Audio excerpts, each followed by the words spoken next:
Welcome to History Adventuring. This is episode number 569. I'm Brad Hall, and today I'm looking at why Prescott is pronounced Pres-kitt. I've always had a fascination with the names of things, and especially with how they're pronounced. For me, it started in California, where I had to learn how to mispronounce names of towns and streets in order to sound like a local. I'd studied enough Spanish in high school to pronounce Gutierrez, a street in Santa Barbara, with a bit of a roll to the double R, and when the locals laughed at me, I learned that the correct way to pronounce it was Gutierrez. And from that point on, I made it a point to learn how locals pronounce names.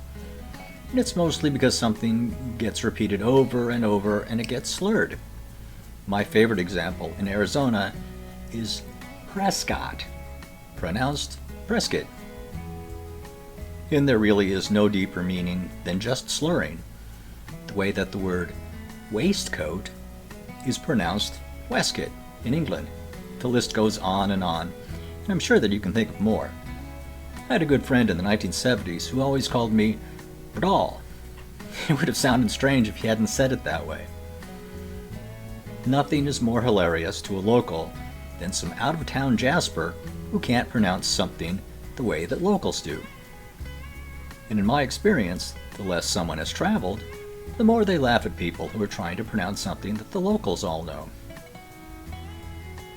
In my travels, I've always tried to listen carefully to pronunciation, sometimes asking if someone will kindly repeat a word until I've got it right.